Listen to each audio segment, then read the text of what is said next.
Hi everyone and welcome back to another video. So yes, just like that little stutter, this has been a struggle.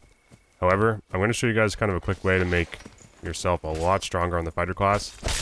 Tired of hitting 33s, 34s, or 36s? Just hit 40s by simply using the torch as your secondary weapon. 40 damage on the starting class is crazy, and I will be showing you a 3v1 where this thing, was very successful. So, Slayer is the big one, which you should take probably first if you're going to do this, because it gives you that automatic weapon damage. And then, I'd be taking Dual Sword for the attack speed. I also run Adrenaline Rush, which is really strong, and I just love it, but Second Wind for a bit of survivability isn't a bad option either. So this right here is just a warning. First, don't mess with the Grospo Skellies. They absolutely dome you, and I don't know if that's consistent or it's happening to everybody. Just wanted to throw that in there before we get to the fight. So yeah, I have tried this in the ruins, but generally speaking, Goblin Caves is where I would take it, which I'll show you guys later. And this is just me in Forgotten Castle, or the ruins I think it's called now. And you will see that it's kind of obvious, like, people are going to notice you because you're running around with a torch. But I do get lucky here and grab a cheap dagger to immediately get rid of that. Honestly, I would run around with the torch just fine. I don't care, the damage is worth it, and you can put it away to hide any of the light or people seeing you. This one kicks off pretty quickly with a fight really early on, which kind of demonstrates how well this works. And it kind of shows off Adrenaline Rush on top of these other items. You guys have seen this before if you watch Dual Sword, but I want to show you here again. Take some early damage from this ranger, but we are fast. He should have just fought. There's one down. We haven't touched Adrenaline Rush yet. We're gonna pop Adrenaline Rush. 3 headshots. That guy's dead. And I think there's one more left. So you can make pretty quick work with that attack speed and weapon damage. And these guys are all using starter gear, so it's pretty representative. And 2 shots, it's probably, what, 80 damage? I think the rogue has 90 starting out. So if he took any damage at all earlier, he basically 2-hit them. So there's a lot of rogues in this map. A lot of really strong mobs, too. This is a new one. The Zui, or whatever that is. Zweihander. Yeah, so clearing mobs, it helps with everything. Obviously right here I didn't use the torch, but I have been using the torch almost exclusively when I'm using my starter gear. But where I like to take this one is actually Goblin Caves. I find Goblin Caves way more successful than your typical Ruins dungeon as a solo player. Not gonna lie, being a solo player right now, it seems incredibly difficult and incredibly challenging. And if you want to play against people with similar gear, or, level the playing field a bit, get yourself some money, definitely go Goblin Caves. And like I said, you can even buy one of these daggers for like 6 gold if you don't want to run the torch. But if you have no money at all, the torch is a pretty solid option. And you'll see right here I'm using the kind of little crappy dagger. I think it is a green in this run, but I don't really like the attack pattern, so I just stick with the arming sword. I still love Goblin Caves. It's really nice. I know there's a spawn pretty close here, so I'm just going to go and see what's up. Clearing these guys is pretty nice. I mean, 3 hits. Comes off very quickly with the Dual Wield perk. And the weapon damage, I think this is a green arming as well. Weapon damage is so nice to have.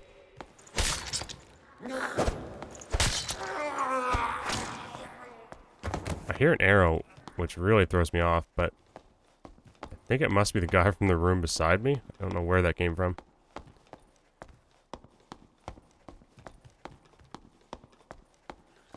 Very confusing. Yeah, we hear him drawing his bow. Yeah.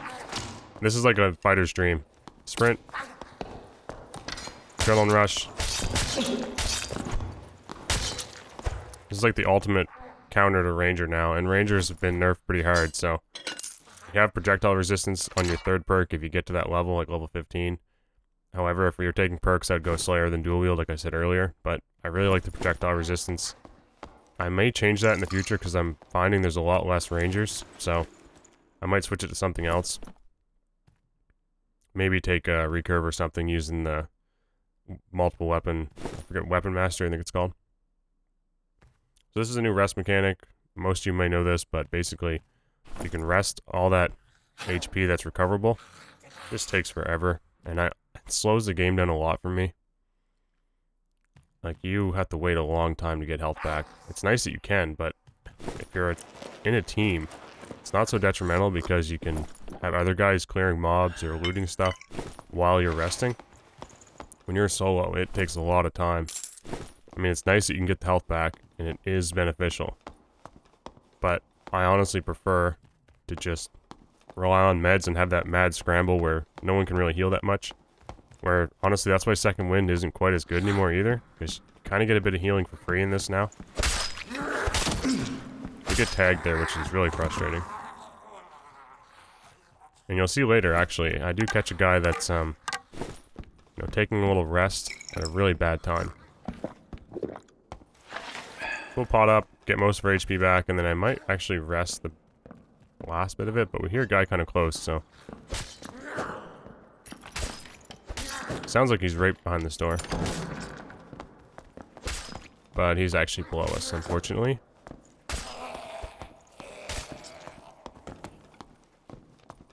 Sounds like an archer. I just heard a bow. Usually this room's really fun, but it's kind of a ranger paradise. I really don't like... Oh, there's a rogue there, actually. I really don't like jumping down unless I absolutely have to. Staying up high is so much better than being down low. Because he's getting forced into that room with Skeleton Champion is brutal. So I'm tempted to jump on this guy. But I also don't want to fight any goblin boys for him. And I'm kind of a little sketched out now because I've lost sight of that rogue. Just like a spider in the corner of your room. Like you see him, and you're like, oh yeah, he's fine. And then he kind of disappears. And you're like, oh god, is it crawling in my bed? So yeah, that rogue's got me a little sketched out. If he was an aggressive rogue, he probably would be like crouch walking or pushed up. He could have even made it to that next section if he was really stealthy and had those 10 steps. Like right next to me where that torch is. So I'm kind of trying to wait out his stealth to see if he did actually try to push me. We tossed a few swings out there just to make sure. But I see the door open over there, so I'm assuming he just turned and left. I hear footsteps there. There he is down below. So he didn't want to fight, actually. And really, if you're level 1 rogue or really early on, yeah, I wouldn't want to fight a fighter either with dual wield. You just swing. You can deal basically their full HP bar in 2 swings. But we are going to try to surprise this ranger.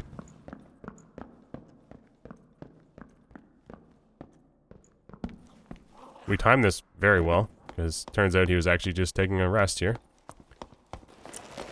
Unbelievable dodge while getting up, and then clanging into the wall. But it doesn't really matter. I took way more damage than I needed to there. However, your attack speed's just so nuts. I don't even think I popped Adrenaline Rush there, but it's just crazy what you can do with pretty basic gear on the fighter class right now. So yeah, now we're pretty much just gonna rest up, drink a potion, fight a few mobs, and hopefully we make it out of here. This right here is probably the best little thing you can do. Head up top. Break those things. If you get into that room with Skeleton Champion, break through and head up top. It's so much better being at the high points in this map. Most of this was cleared. We actually find a beetle up here, which I'm kind of surprised by, and I hate fighting beetles.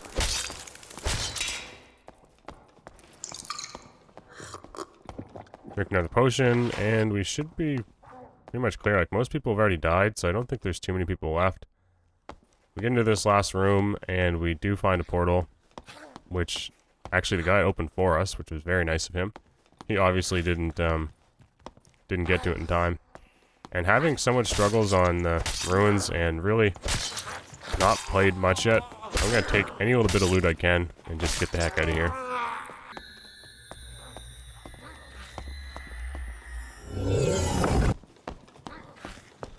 Looks like there was actually a bard hanging around, but kind of surprising. You don't see a whole lot of bards right now. So roleplay being so difficult and ranger being kind of a struggle for a lot of people, I feel like a lot of people are just playing rogue. Rogues are super popular, so we actually get some pretty decent loot out of this. We get a helmet, which I probably will use if I switch off Slayer. I do want to try those crossbows out, so I'm thinking I'm just going to take the perk and then run them to use every weapon eventually. And we get a decent little haul of gold for basically killing 2 players, which was kind of easy fights with the weapon setup we have. 70-80 gold is not bad in a couple items, so I will take that any day. Look, guys, I wish you the best of luck. I hope you're being successful, and I know I'm still really enjoying the fighter class. Lots has changed. Remember, it's an alpha, and they want to force people to play ruins because they want to test it. So I have a feeling a lot of that's going to change, and there'll be more portals. There'll be lots of changes, but just enjoy the fact that we get to be one of the early people testing all these things out and providing advice and support for the devs in making changes. This isn't do or die. It's not like this is something we paid for and we've invested money into. We're getting a free-to-play playtest basically for testing purposes, so I'm still really enjoying it. I appreciate all the subs, all the likes, and I'll see you guys next time.